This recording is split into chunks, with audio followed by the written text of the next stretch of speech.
La première fois que j'ai vu les empreintes, j'ai essayé de me convaincre que c'était celle d'un ours.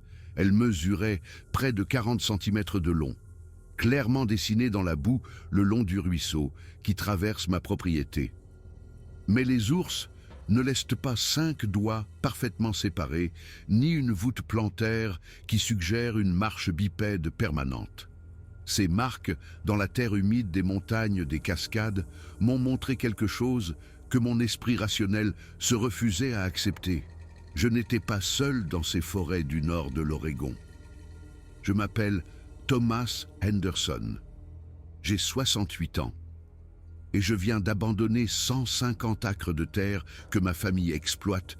Depuis 1892 aujourd'hui, je vis dans un appartement à Portland, au 3e étage d'un immeuble où le bruit de la circulation ne s'arrête jamais et où les lampadaires tiennent l'obscurité à distance. Je dors, avec toutes les lumières allumées. En ville, les gens pensent que je suis un vieil excentrique. Ils ne savent pas que chaque ombre sur mon ancienne propriété pouvait dissimuler quelque chose que la science se refuse à reconnaître. Ce n'est pas de la paranoïa sénile. Ce ne sont pas les hallucinations d'un homme qui a trop perdu. J'ai des preuves, j'ai des enregistrements, j'ai des souvenirs qui me réveillent en hurlant au milieu de la nuit. Et j'ai des raisons très concrètes pour lesquelles je ne retournerai jamais, sous aucun prétexte, dans les montagnes où je suis né. Mon histoire commence véritablement il y a 3 ans, bien que les fondations aient été posées bien avant. Je vivais avec ma femme Helen, dans un ranch qui avait appartenu à 4 générations de Henderson. 150 acres de forêt vierge, de prairies vallonnées et de ruisseaux cristallins sur les contreforts des Cascades. Notre plus proche voisin était à 23 km par un chemin de terre qui devenait impraticable en hiver. Nous élevions des moutons, cultivions des légumes et vivions en quasi-autarcie. Helen est décédée en mars, après 6 mois de lutte contre un cancer du pancréas qui l'a consumée avec une cruauté qui me brise encore le cœur. Nos 2 enfants, Jennifer et Mark, sont venus pour l'enterrement. Jennifer est médecin à Seattle. Elle enchaîne des gardes impossibles aux urgences et a à peine le temps de dormir. Mark dirige un cabinet d'architecture à San Diego et vit rivé à son téléphone, répondant sans cesse à des emails urgents de clients importants. Tous 2 m'ont supplié de vendre le ranch et de déménager en ville. Ils m'ont parlé des dangers de vivre seul à mon âge dans un endroit si isolé. Une crise cardiaque, une chute, une simple blessure pourrait me tuer avant que quiconque ne s'en rende compte. Nous n'avions pas de réseau mobile dans la vallée. La ligne téléphonique fixe tombait en panne à chaque grosse tempête. J'étais complètement isolé, mais j'ai refusé leurs supplications. Cette terre était dans mon sang. Mon arrière-grand-père a construit la maison principale avec des rondins qu'il a coupés dans la forêt environnante. Mon grand-père a ajouté la grange. Mon père a modernisé la propriété avec l'électricité et la plomberie. J'étais né dans la chambre du 1er étage et je comptais mourir sur cette terre. Le petit cimetière familial derrière la maison abritait 5 générations de Henderson. La tombe d'Hélène était la plus récente, marquée d'une pierre en marbre gris qui disait simplement « Helen Marie Henderson, épouse et mère bien-aimée ». Alors, je suis resté. J'ai gardé les moutons, je me suis occupé du jardin et j'ai trouvé du réconfort dans les routines qu'Hélène et moi avions partagées pendant 43 ans. Les matinées commençaient avant l'aube. Je nourrissais les bêtes, ramassais les œufs de mes 30 poules et préparais le café sur le vieux poêle à bois. Les journées s'écoulaient en travaux sans fin. Réparer les clôtures, couper du bois, maintenir les bâtiments en état. Je connaissais les dangers des environs. Les cascades abritaient des ours noirs, des pumas, des loups et parfois des grizzlies qui descendaient du nord. J'avais déjà perdu des moutons à cause des prédateurs. Cela faisait partie de la vie là où la civilisation s'arrêtait et où la vraie nature sauvage commençait. Je gardais une carabine 30-06 près de la porte d'entrée et un pistolet de calibre 45 à ma ceinture quand je travaillais dehors. La plupart des prédateurs évitaient les humains, mais la faim pouvait rendre n'importe quel animal dangereux. La forêt qui entourait ma propriété avait toujours été une source de beauté et d'inquiétude. Des sapins géants s'élevaient à 60 mètres vers le ciel, leurs cimes si denses que midi ressemblait à un crépuscule sous leur ombre. Des sentiers d'animaux sillonnaient le sous-bois, battus par des générations de cerfs, d'élans et d'ours. Je chassais à la lisière de la forêt et ramassais du bois mort pour l'hiver, mais je m'aventurais rarement à plus d'un demi-kilomètre de la maison. Quelque chose dans cette forêt profonde semblait anormal. Un instinct primitif me mettait en garde contre des endroits où l'homme n'était pas le bienvenu. Au fil des ans, j'avais entendu des choses dans ces arbres que je ne pouvais pas expliquer. Des sons qui n'étaient ni tout à fait animaux, ni tout à fait humains. Des coups sur du bois qui résonnaient à travers la forêt à des heures étranges.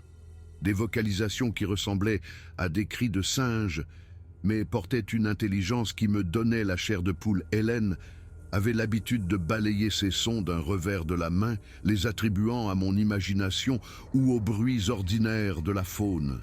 Et je finissais par me convaincre qu'elle avait raison. Chaque forêt a ses mystères, ses bruits inexplicables.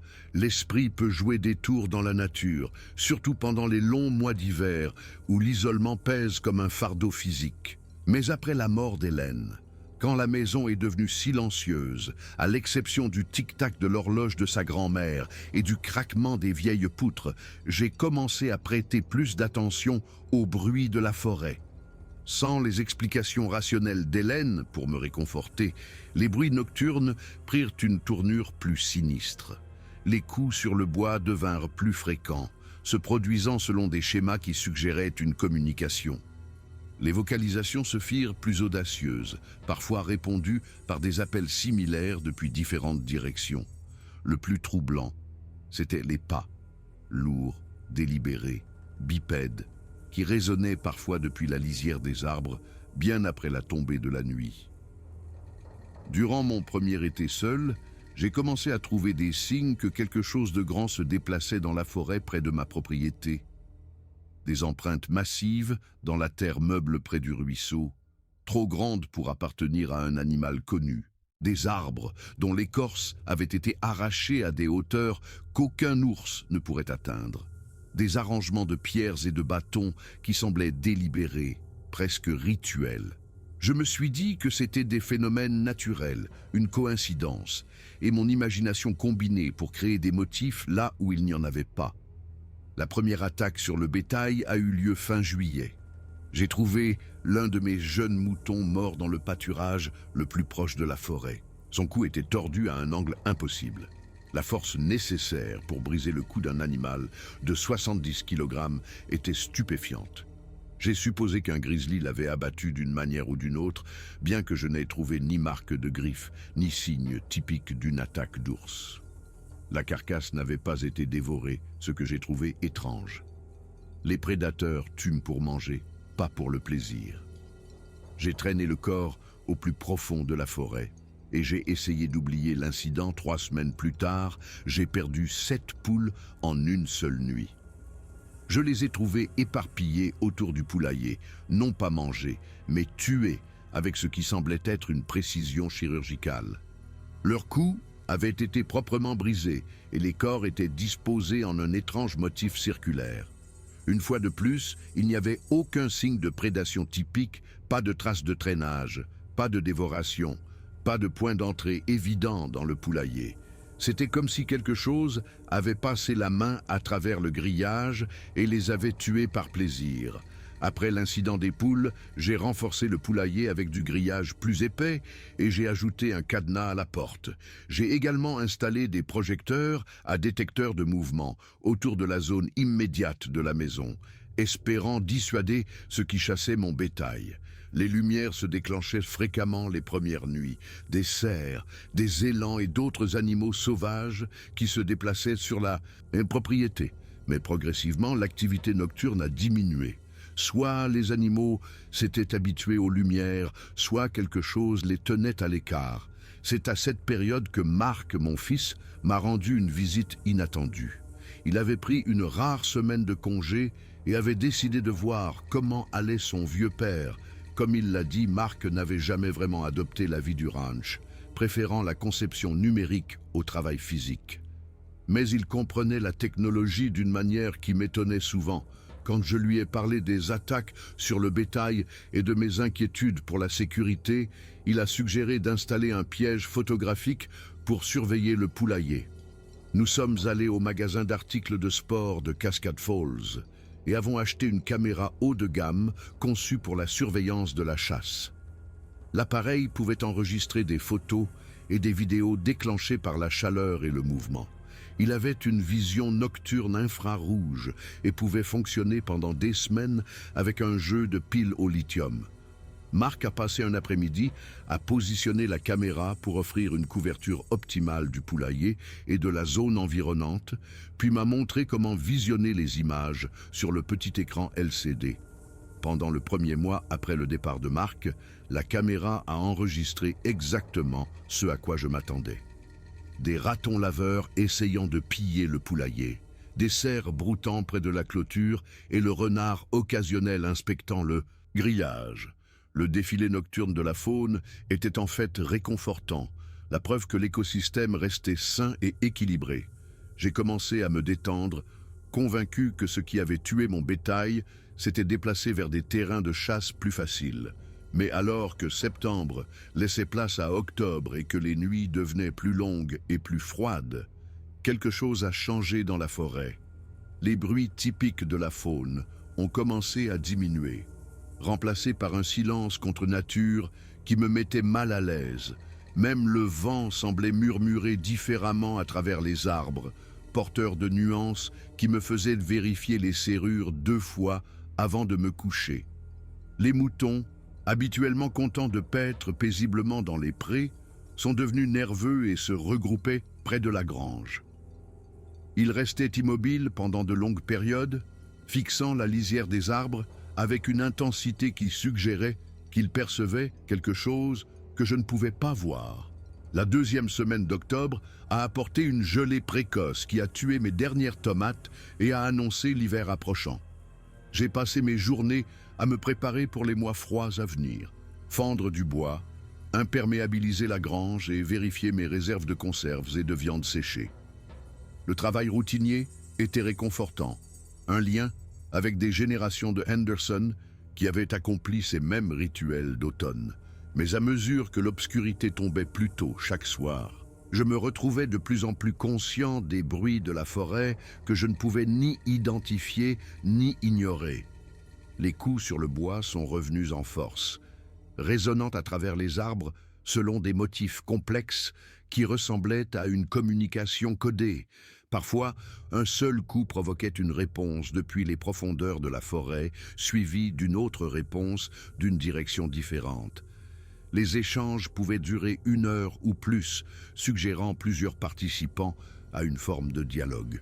J'ai essayé de me convaincre que des pivers ou des branches qui tombaient pouvaient créer des sons similaires, mais le timing et les motifs étaient trop délibérés, trop intentionnels.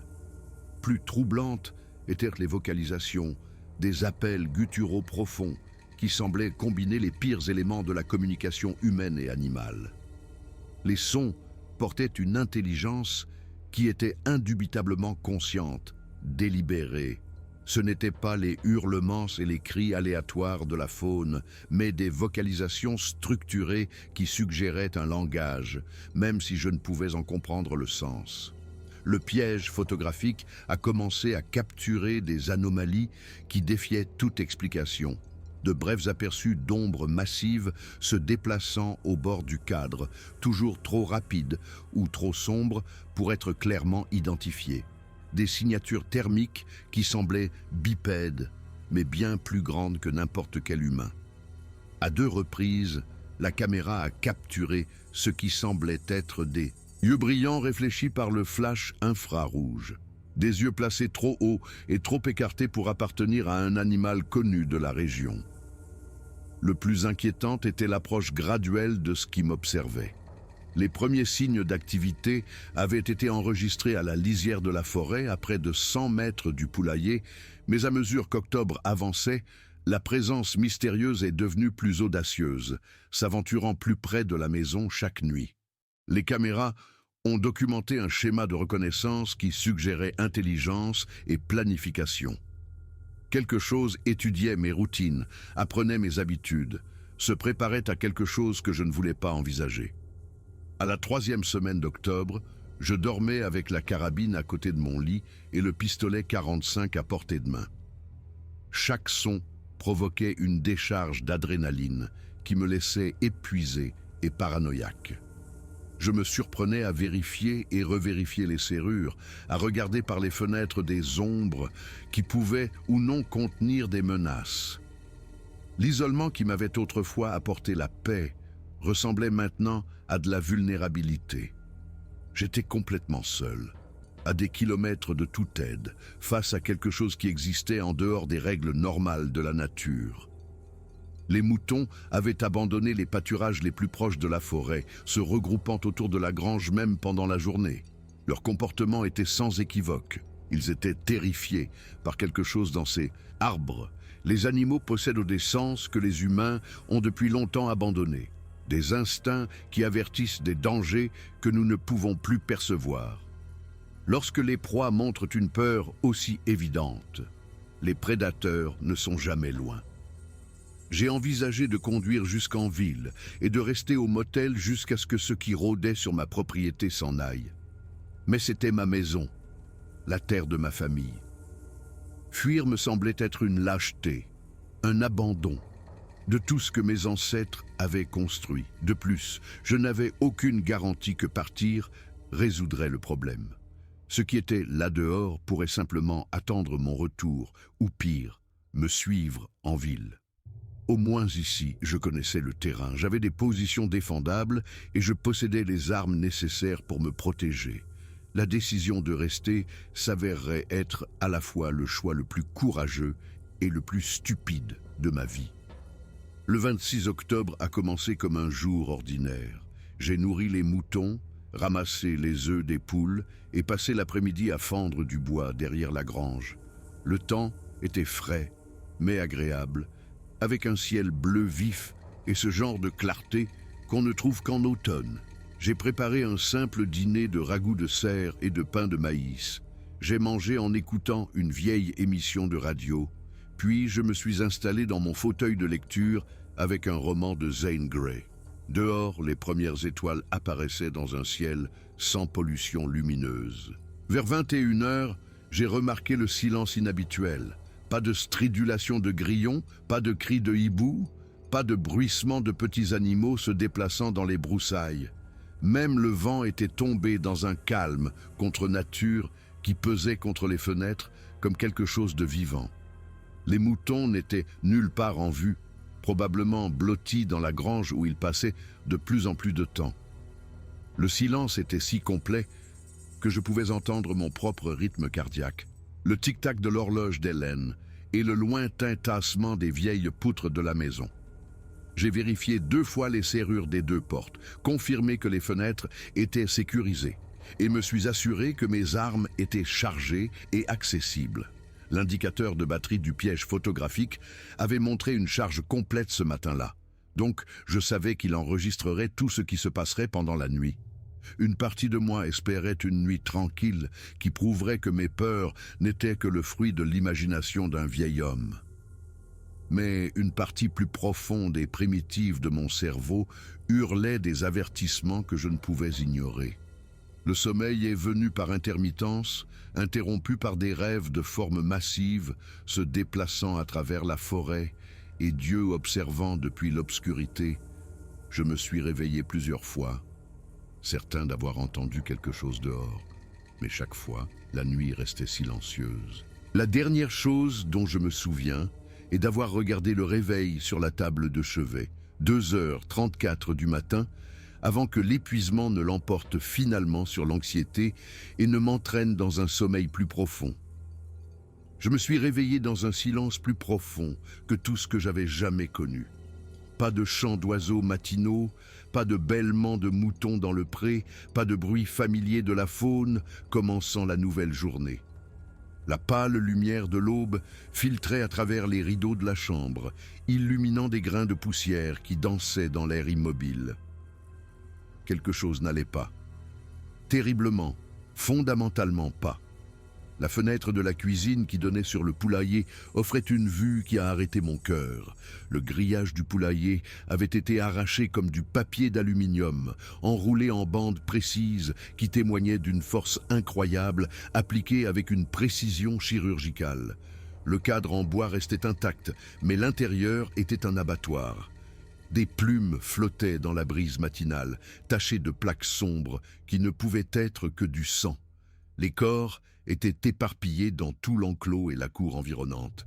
Certains partiellement mangés, d'autres apparemment tués pour le plaisir et laissés à pourrir 30 poules, s'étaient recouchés la veille. Je comptais maintenant 6 survivantes blotties les unes contre les autres, sous l'abreuvoir renversé, trop traumatisées pour fuir. Le carnage n'était pas l'œuvre de renards ou de ratons laveurs, des animaux qui pourraient tuer 1 ou 2 volailles avant d'emporter leur proie. C'était une destruction systématique exécutée avec une malveillance qui m'a glacé jusqu'aux os. Mais ce sont les images du piège photographique qui ont brisé ma vision rationnelle du monde et l'ont remplacée par une réalité bien plus terrifiante que n'importe quel cauchemar. Mes mains tremblaient tandis que j'activais la fonction de lecture de la caméra, faisant défiler des heures d'images enregistrées pour trouver le moment où l'enfer avait visité ma propriété. Les premières heures de la nuit montraient une activité normale. Une famille de cerfs broutant près de la clôture, un raton laveur testant les défenses du poulailler, un hibou traversant le cadre à la poursuite d'une proie. Rien d'inhabituel, rien de menaçant. Puis, à 23h52, l'obscurité à la lisière de la forêt a commencé à bouger. La caméra infrarouge a révélé ce que mes yeux n'auraient jamais pu voir dans la nuit d'encre. Une silhouette humanoïde massive a émergé de la lisière des arbres, se déplaçant avec une grâce fluide qui démentait sa taille énorme. La créature mesurait facilement 2,70 m de haut, son corps couvert d'un poil sombre qui semblait absorber la lumière infrarouge de la caméra. Ses proportions était anormal pour n'importe quel primate connu. Des bras qui pendaient presque jusqu'aux genoux, des épaules assez larges pour couvrir un encadrement de porte, une tête qui reposait directement sur des épaules massives sans cou visible. Mais c'est l'intelligence dans son mouvement qui m'a vraiment terrifié. Ce n'était pas un animal sans esprit, mu par la faim ou l'instinct. La créature s'est approchée du poulailler avec une intention délibérée, s'arrêtant pour examiner le grillage avant de démanteler systématiquement mes défenses. Ses mains, et c'étaient clairement des mains, pas des pattes ou des griffes, travaillaient avec la précision d'un maître artisan. Elle a arraché le grillage épais aussi facilement que je pourrais déchirer du papier, créant une ouverture assez grande pour laisser passer sa carcasse massive. Ce qui a suivi fut une frénésie alimentaire qui a duré près de 35 minutes. La créature tuait rapidement et efficacement, brisant des coups avec des gestes désinvoltes qui témoignaient d'une immense puissance physique, mais ce n'était pas seulement de l'alimentation, c'était la destruction pour la destruction. La bête a tué bien plus qu'elle ne pouvait en manger, laissant la plupart des carcasses intactes tout en ne sélectionnant que quelques morceaux de choix pour sa consommation. Elle semblait trouver du plaisir dans le massacre, s'arrêtant parfois pour examiner son œuvre avant de reprendre le carnage. Le plus troublant fut le moment où la créature a regardé directement la caméra. Ses yeux reflétaient le flash infrarouge comme des braises jumelles. Et pendant un battement de cœur qui a duré une éternité, j'ai eu l'impression qu'elle me regardait droit dans les yeux à travers l'objectif. L'intelligence, dans ce regard, était indubitable. Cette chose savait qu'elle était enregistrée et s'en fichait. Au contraire, elle semblait jouer pour la caméra, démontrant sa puissance pour mon bénéfice. Après avoir achevé son carnage, la créature a rassemblé plusieurs des carcasses de poulet et a disparu dans la forêt avec la même grâce fluide qu'elle avait montrée en arrivant. L'horodatage indiquait minuit 27 lorsque la dernière trace de mouvement a disparu du cadre. L'assaut entier avait duré 35 minutes du début à la fin. J'ai regardé l'enregistrement 3 fois de plus avant que la pleine réalité de ce que j'avais vu ne pénètre enfin mon esprit sous le choc. Sasquatch, Bigfoot, quel que soit le nom qu'on veuille donner à la légende issue du folklore du Nord-Ouest, était réel.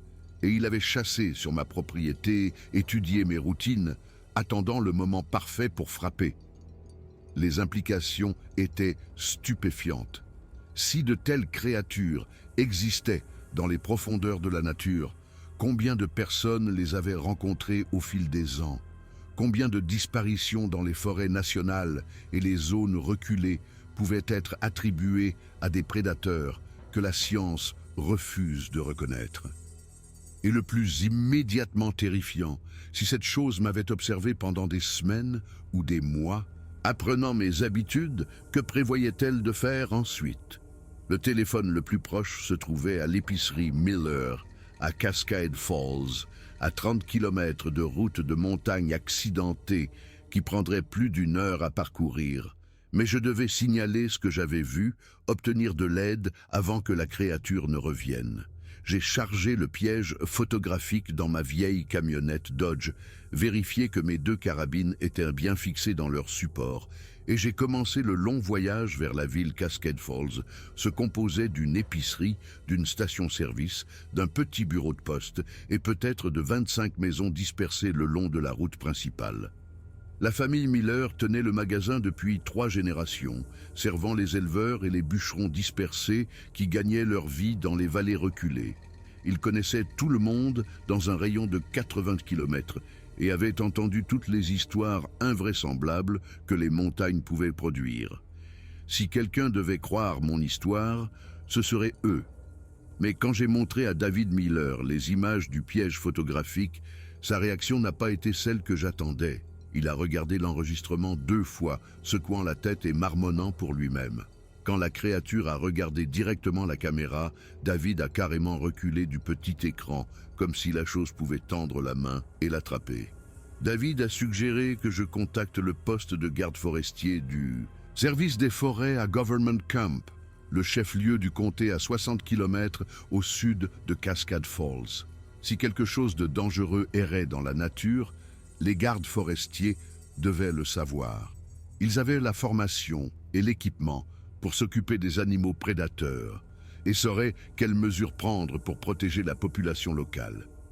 David m'a même laissé utiliser la ligne fixe du magasin pour passer l'appel. La conversation avec le poste de garde forestier de Government Camp fut brève et frustrante.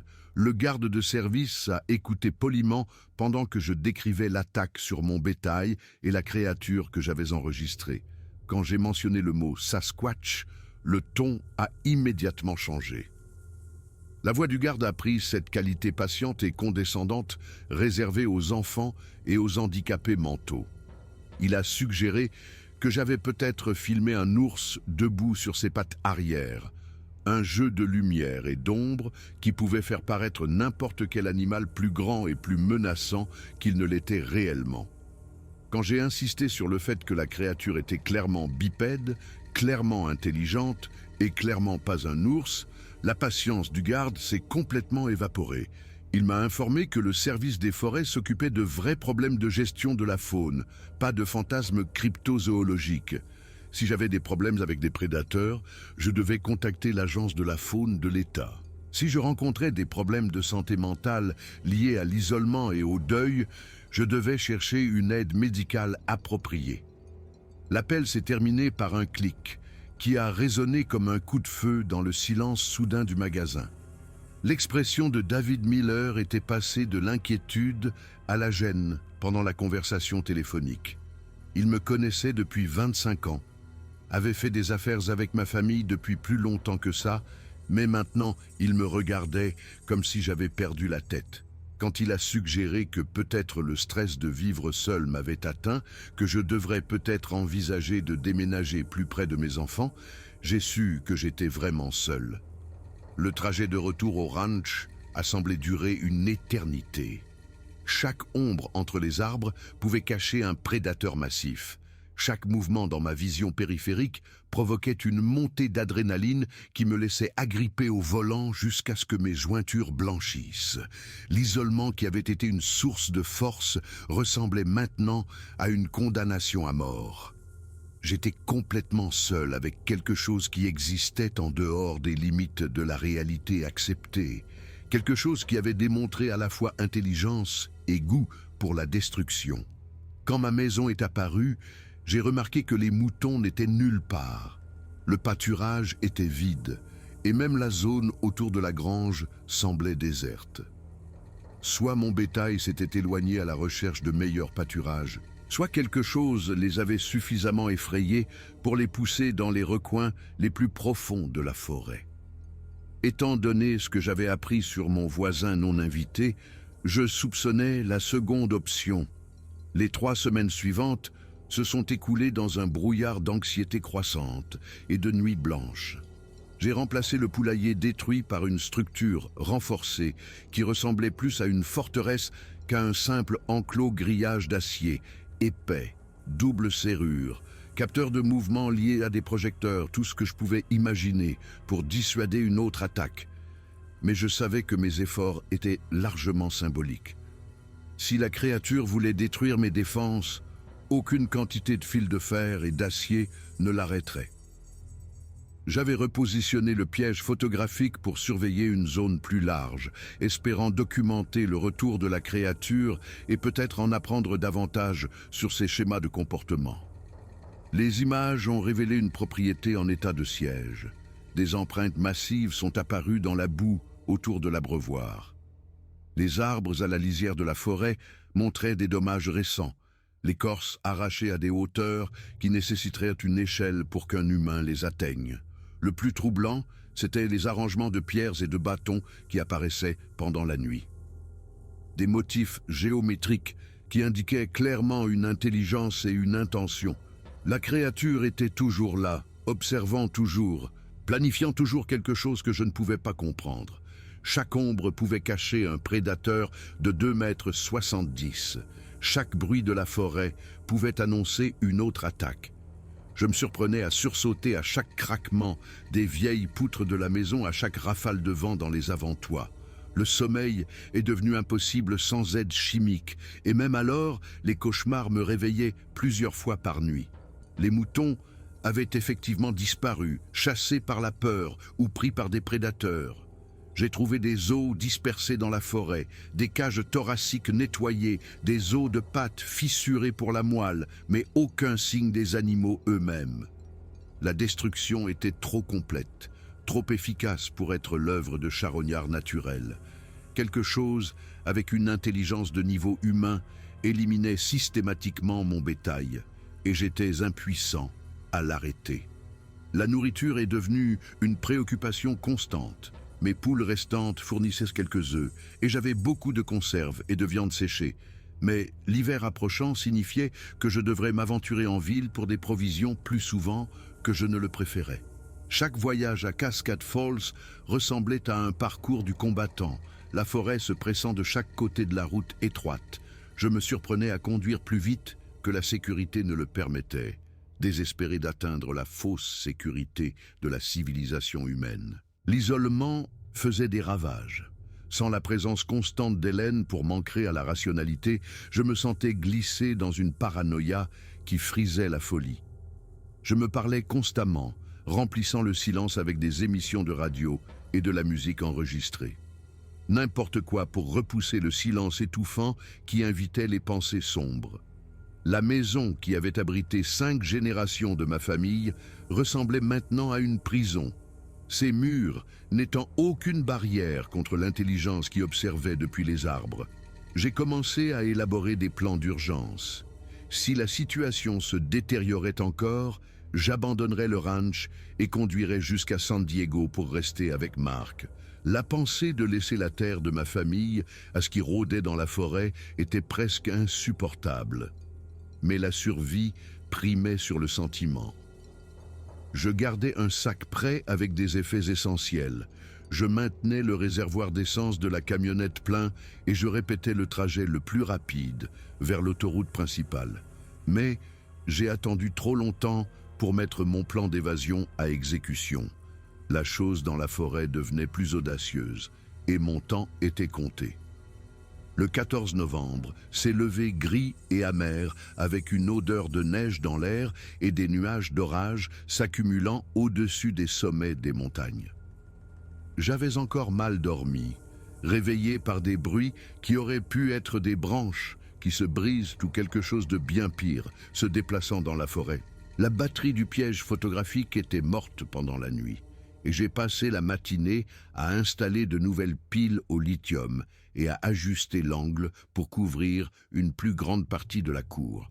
Alors que l'après-midi se fondait dans la soirée, le sentiment de catastrophe imminente est devenu écrasant. Chaque instinct, développé pendant près de 7 décennies de vie dans la nature, hurlait des avertissements que je ne pouvais ignorer. La forêt était trop silencieuse, l'air trop calme, les ombres trop profondes. Même le vent était tombé dans un calme contre nature qui me rappelait les moments avant qu'une tornade ne touche terre.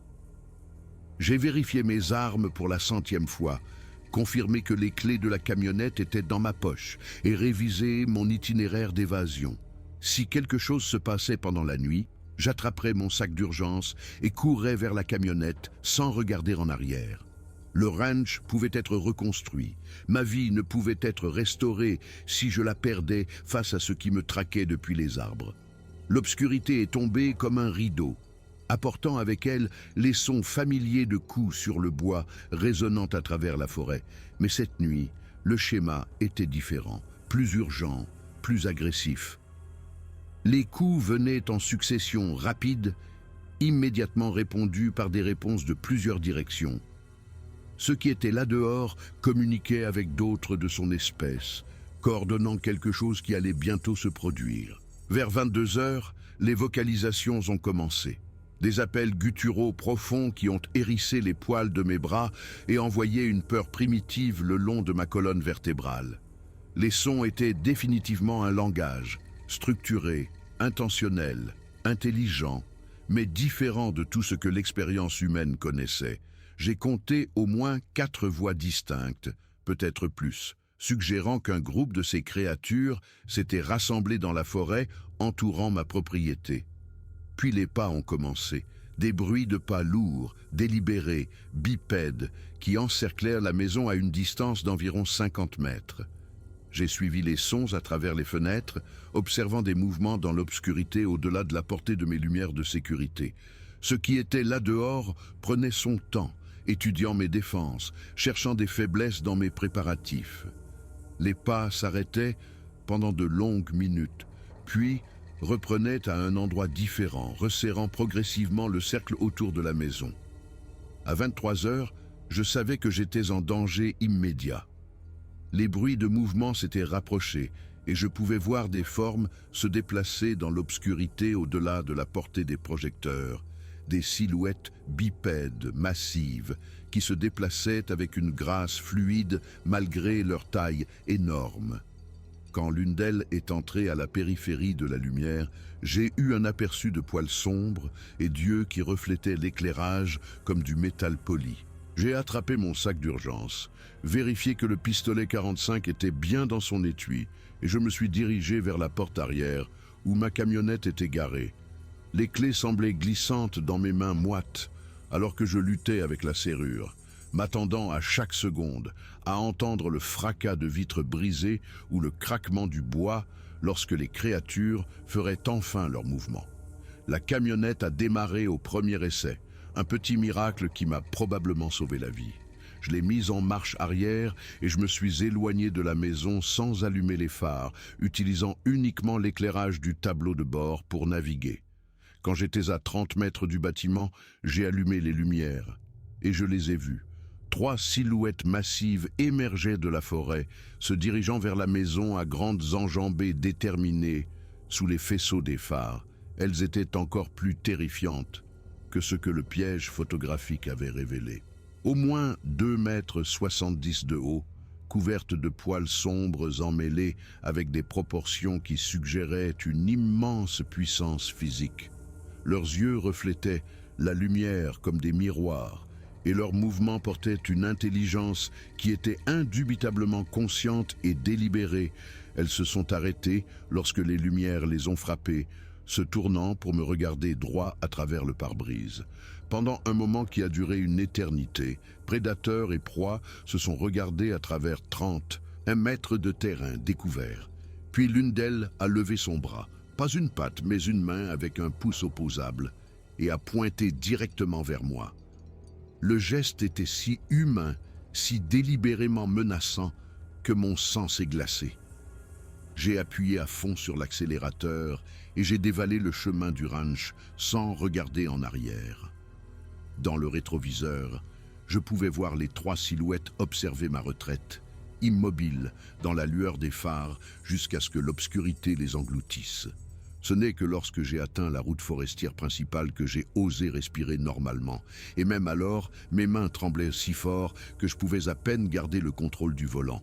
Les 30 km de trajet jusqu'à Cascade Falls n'avaient jamais semblé aussi longs. Chaque ombre entre les arbres pouvait cacher un autre prédateur. Chaque virage de la route pouvait révéler quelque chose se tenant sur mon chemin. 2 fois, j'ai cru voir des silhouettes massives se déplaçant à travers la forêt parallèlement à la route, suivant le rythme de ma camionnette, malgré le terrain accidenté.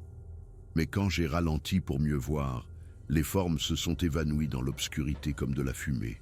Je suis arrivé à Cascade Falls à 1h12 du matin, selon l'horloge au-dessus du bureau de poste. La ville était sombre et silencieuse, sa poignée de lampadaires créant de petites oasis de sécurité dans la nuit sauvage. Je me suis garé à la station-service et je suis resté assis dans la camionnette pendant plusieurs minutes, laissant mon rythme cardiaque revenir à quelque chose de proche de la normale. La vue familière des bâtiments et du bitume était incroyablement réconfortante. Après la terreur primitive de la route forestière, David Miller vivait dans une petite maison derrière l'épicerie. Je détestais le réveiller à une heure pareille, mais j'avais besoin de contact humain. J'avais besoin d'entendre une voix rationnelle pour m'ancrer à la réalité. Quand il a répondu à mes coups à sa porte, vêtu d'une robe de chambre et clairement agacé d'être dérangé, j'ai dû avoir l'air d'un fou, les yeux exorbités, en sueur malgré le froid, bredouillant à propos de créatures dans la forêt et d'évasion de justesse. Mais David pouvait voir que quelque chose m'avait véritablement terrifié. Il m'a fait entrer, a préparé du café et a écouté pendant que je décrivais les événements de la nuit. Quand j'ai terminé mon récit, il est resté assis en silence pendant plusieurs minutes, étudiant mon visage comme s'il essayait de déterminer si je mentais ou si j'étais simplement fou. Finalement, il a suggéré que je conduise jusqu'à Government Camp le matin et que je reste au motel là-bas, jusqu'à ce que je puisse organiser un logement plus permanent. J'ai passé le reste de la nuit dans la chambre d'amis de David, mais le sommeil était impossible. Chaque bruit extérieur, le vent dans les arbres, une voiture passant sur l'autoroute envoyait de l'adrénaline dans mon système. Quand l'aube s'est enfin levée, grise et froide, j'ai eu l'impression d'avoir vieilli de 10 ans en une seule nuit. Le miroir de la salle de bain de David montrait un étranger aux yeux creux et aux rides profondes qui n'étaient pas là la veille.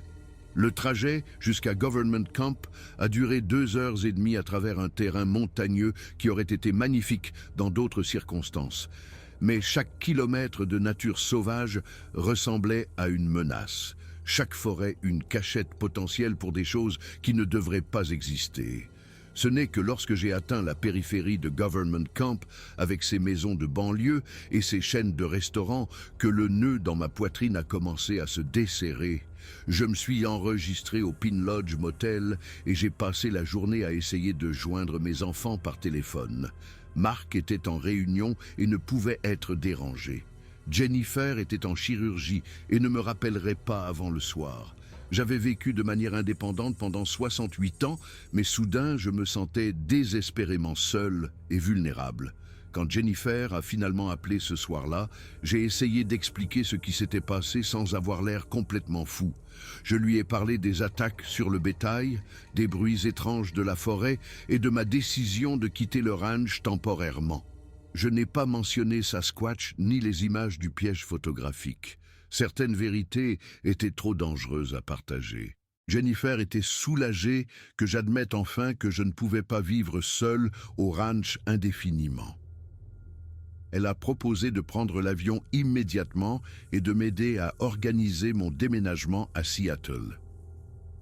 En 2 semaines, je vivais dans la chambre d'amis de Jennifer dans un immeuble d'appartements du centre-ville, entouré par le bruit et l'activité de la vie urbaine. L'adaptation a été traumatisante à sa manière. Trop de gens, trop de béton, trop peu de ciel. Mais la nuit, quand les lumières de la ville tenaient l'obscurité à distance et que des voix humaines résonnaient dans les couloirs, je me sentais en sécurité pour la première fois depuis des mois.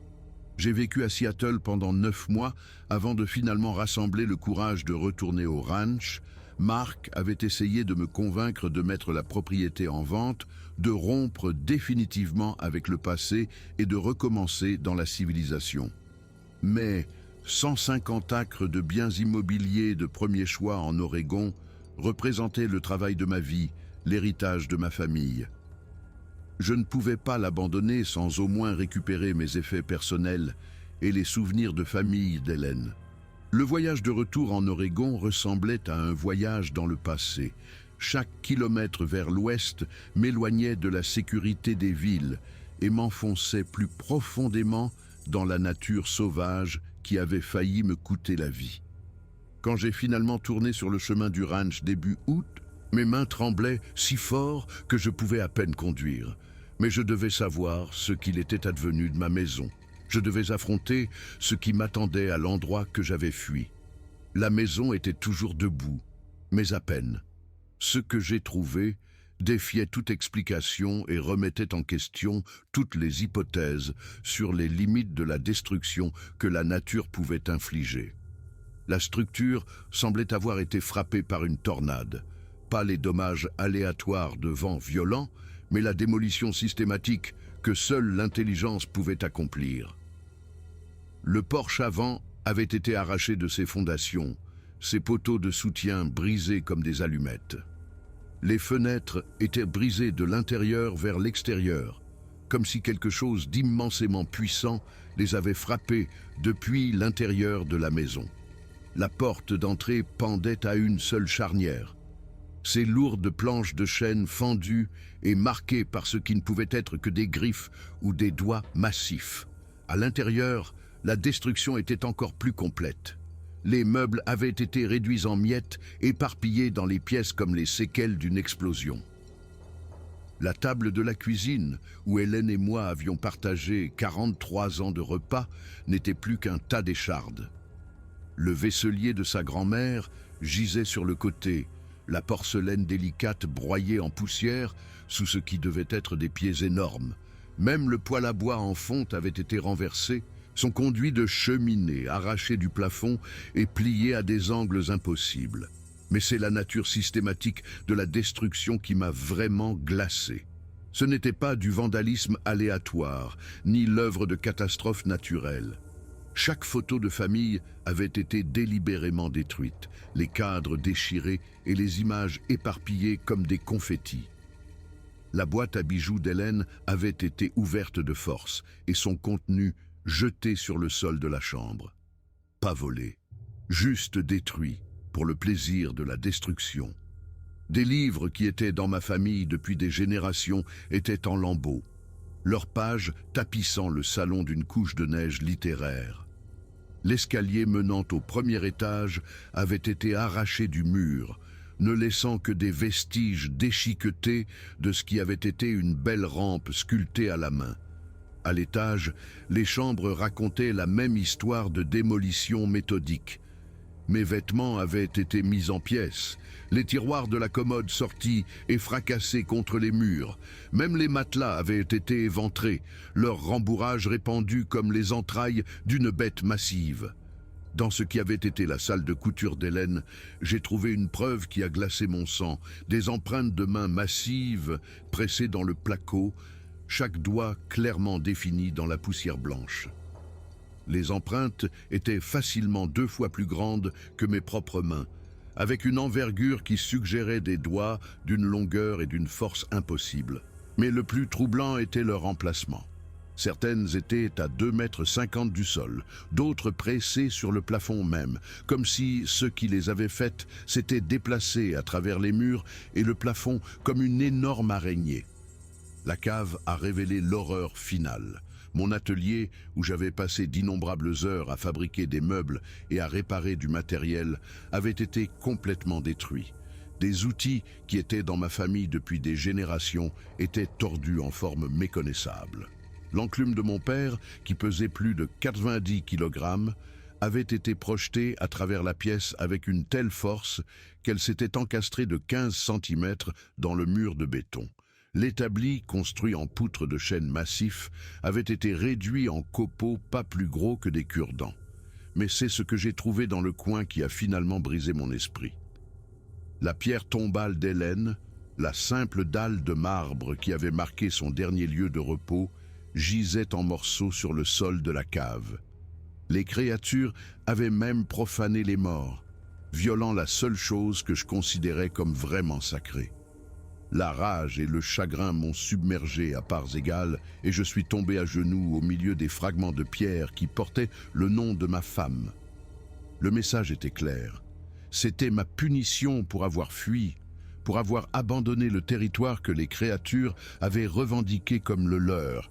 Elles avaient tout pris, ma maison, mes biens, mes souvenirs, même la pierre qui honorait la mémoire de ma femme. Il ne restait rien de la vie que Thomas Henderson avait construite, sauf des ruines et la connaissance amère que certaines batailles ne peuvent être gagnées. J'ai passé moins d'1 heure dans cette maison dévastée à ramasser les quelques objets qui avaient miraculeusement survécu à la destruction systématique, l'alliance d'Hélène qu'elle avait laissée sur la table de chevet et que j'ai trouvée miraculeusement intacte sous une pile de photos déchirées, une seule Bible familiale qui avait été oubliée dans le chaos, la carabine 30-06 que j'ai découverte brisée en deux mais toujours reconnaissable comme l'arme qui avait appartenu à mon grand-père. Alors que je me préparais à partir pour la dernière fois, j'ai remarqué des empreintes fraîches dans la terre autour de la maison. Des empreintes massives, clairement définies, qui ne pouvaient pas avoir plus de quelques jours.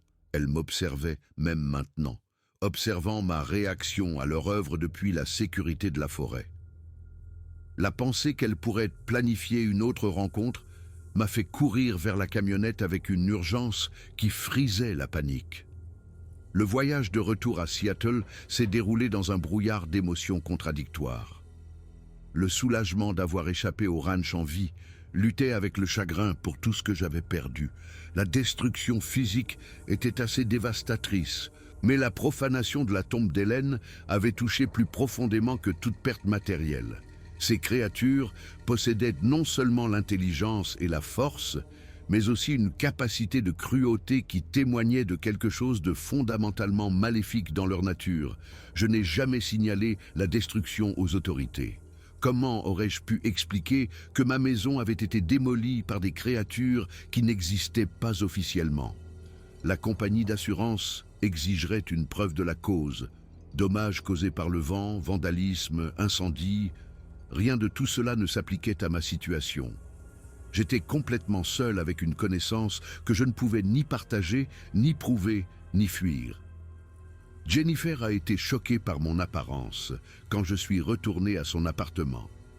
Le bref voyage en Oregon m'avait visiblement vieilli, ajoutant de nouvelles rides à mon visage et un aspect creux à mes yeux qui témoignait d'un traumatisme au-delà de toute description. Quand elle a demandé l'état du ranch, je lui ai dit que la maison avait été lourdement endommagée par les intempéries et le vandalisme, qu'elle coûterait plus cher à réparer que la valeur de la propriété. Le mensonge est sorti facilement, trop facilement, mais la vérité aurait détruit ce qui restait de ma crédibilité. Mark est venu à Seattle la semaine suivante pour aider à finaliser la vente du ranch. Un agent immobilier spécialisé dans les propriétés isolées a accepté de gérer la transaction sans la voir, la commercialisant comme une propriété à rénover pour des acheteurs intéressés par la vie en pleine nature. Le prix de vente était suffisamment bas pour susciter un intérêt immédiat et en 3 mois, L'acte de propriété a été transféré à un jeune couple de Californie qui prévoyait de construire une ferme durable sur le terrain. Je ne les ai jamais avertis de ce qui vivait dans la forêt. Comment aurais-je pu? Ils auraient rejeté mon histoire comme les divagations d'un vieil homme sénile, tout comme le garde forestier l'avait fait des mois auparavant. De plus, peut-être que les créatures laisseraient les nouveaux propriétaires tranquilles, respecteraient des limites différentes de celles qu'elles avaient établies avec ma famille. C'était un espoir lâche, mais un espoir tout de même. L'argent de la vente m'a permis d'acheter un petit appartement dans une banlieue de Seattle, assez près de la famille de Jennifer, pour des visites régulières, mais assez indépendant pour conserver une certaine dignité. J'ai rempli mes journées de bénévolat à la bibliothèque locale, aidant les visiteurs à faire des recherches sur la généalogie et l'histoire locale. Le travail gardait mon esprit occupé et fournissait un contact humain qui aidait à repousser l'isolement qui m'avait presque détruit en Oregon. Mais les nuits restaient difficiles. Les bruits urbains, sirènes, circulation, le grondement des métros aériens ne pouvaient pas masquer complètement les souvenirs des coups sur le bois, résonnant à travers les forêts silencieuses. Chaque ombre entre les bâtiments me rappelait des formes massives se déplaçant au clair de lune. Le sommeil ne venait qu'avec l'aide de médicaments sur ordonnance qui me laissaient groggy et déconnecté pendant la journée. 4 ans ont passé depuis que j'ai abandonné le ranch à ce qu'il a réclamé à la nature. Pendant ce temps, j'ai appris à fonctionner dans un monde qui n'a pas de place pour la vérité que je porte. Je souris et hoche la tête quand les gens parlent de Bigfoot comme d'un folklore, quand les émissions de télévision traitent les rencontres avec des créatures comme un divertissement. Je suis devenu habile à changer de sujet lorsque les conversations tournent vers des phénomènes inexpliqués ou des disparitions mystérieuses dans les forêts nationales. Mais je surveille les nouvelles de l'Oregon de manière obsessionnelle, à la recherche de reportages qui pourraient indiquer que les créatures ont étendu leur territoire ou trouvé de nouvelles victimes. Au printemps dernier, un randonneur a disparu dans la forêt nationale de Mount Hood, dans des circonstances que les autorités n'ont pas pu expliquer. Son campement a été retrouvé détruit, son équipement éparpillé sur une vaste zone, mais son corps n'a jamais été retrouvé. Le rapport officiel a blâmé une attaque d'ours, mais la description des dégâts m'a rappelé trop fortement mes propres expériences. Il y a 8 mois, j'ai reçu un appel téléphonique inattendu de David Miller, à Cascade Falls. Le jeune couple qui avait acheté mon ranch avait tenu moins d'1 an avant d'abandonner la propriété et de fuir à Portland. Ils avaient parlé aux voisins de bruits étranges venant de la forêt, de bétail qui disparaissait pendant la nuit et d'équipements mystérieusement détruits. Quand David a décrit leurs expériences, j'ai senti le frisson familier de la reconnaissance. Les créatures étaient toujours là, protégeant toujours leur territoire, éliminant toujours toute présence humaine qui s'aventurait trop près de leur domaine. Le ranch reste vide maintenant, officiellement en vente, mais n'attirant aucun acheteur sérieux. Les agents immobiliers locaux murmurent que la propriété est maudite, que plusieurs familles ont essayé et échoué à y faire leur vie. Le prix de vente baisse tous les quelques mois, mais même les acheteurs désespérés semblent sentir que quelque chose ne va pas avec cette terre. Peut-être que les animaux possèdent des instincts qui les avertissent des endroits où les prédateurs chassent. Peut-être que certaines vérités sont trop dangereuses pour être ignorées, même lorsque la raison exige leur rejet. Je garde les images du piège photographique sur une clé USB cachée dans le placard de ma chambre, la seule preuve de ce que j'ai vu cette nuit d'octobre. Parfois, dans les heures les plus sombres avant l'aube, je les regarde à nouveau et je me souviens de l'intelligence dans ses yeux réfléchis, de la malveillance délibérée dans chaque mouvement. La créature savait qu'elle était enregistrée et voulait que je voie de quoi elle était capable. Elle voulait que je comprenne que je ne vivais sur son territoire que par sa tolérance. Jennifer s'inquiète pour ma santé mentale, suggère qu'une thérapie pourrait m'aider à surmonter le traumatisme de la perte du ranch familial.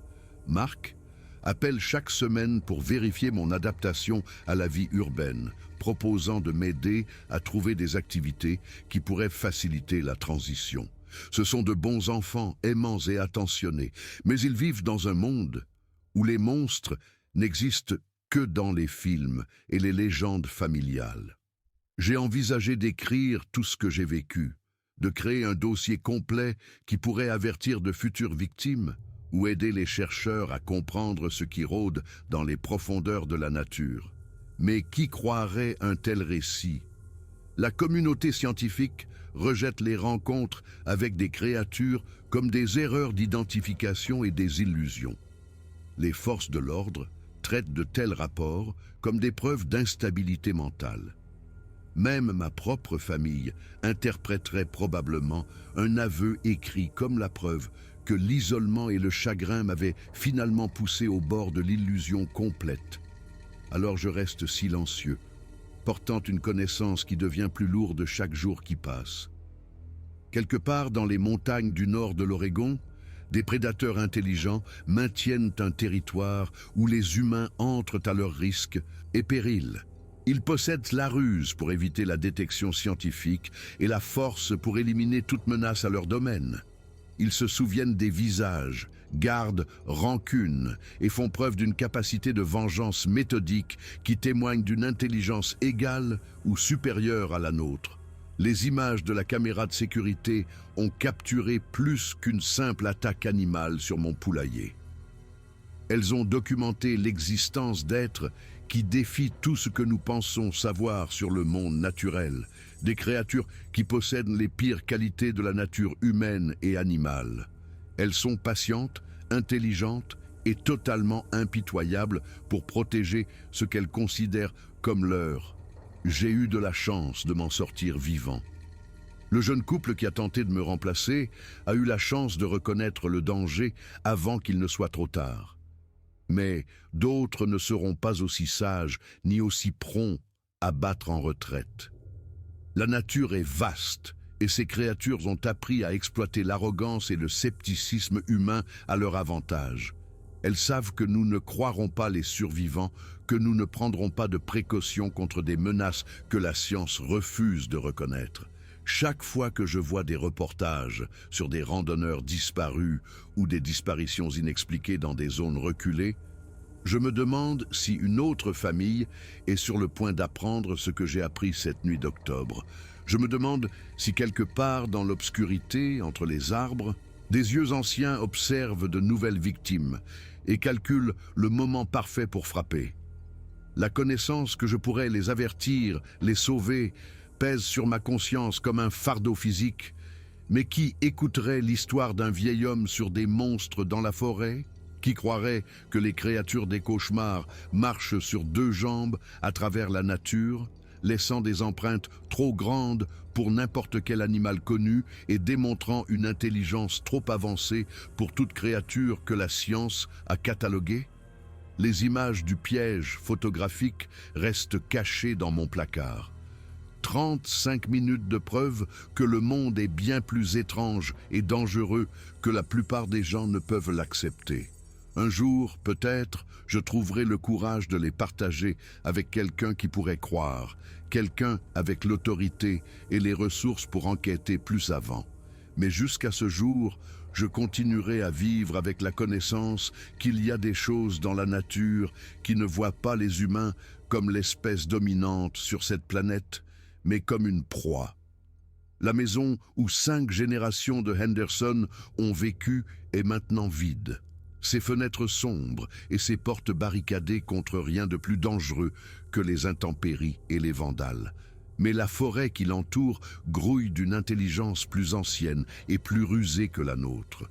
Des créatures qui ont appris à prospérer dans les espaces entre la connaissance humaine et la croyance humaine. J'ai survécu à ma rencontre avec l'inconnu, mais je n'y échapperai jamais vraiment.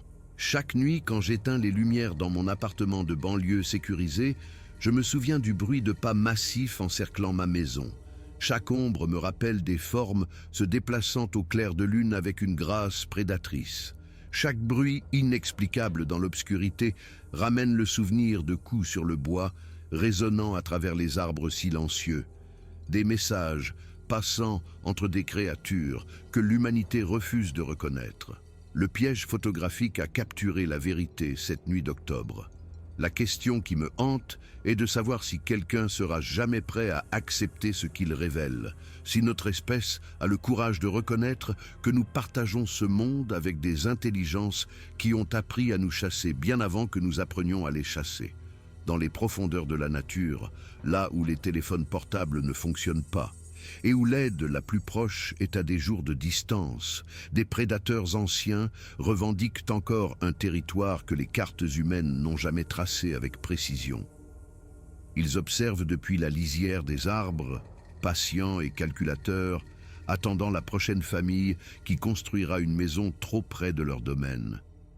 Et quand cette famille arrivera, pleine de confiance en sa supériorité technologique et sa compréhension scientifique, elle découvrira ce que j'ai appris dans les montagnes du nord de l'Oregon.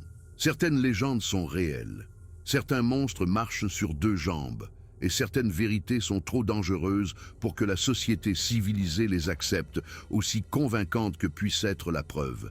Les images existent, les créatures perdurent. Et quelque part dans la nature sauvage, elles observent toujours, attendent toujours, protègent toujours un territoire où les humains entrent à leurs risques et périls. Je m'appelle Thomas Henderson, et voici pourquoi je ne rentrerai jamais à la maison.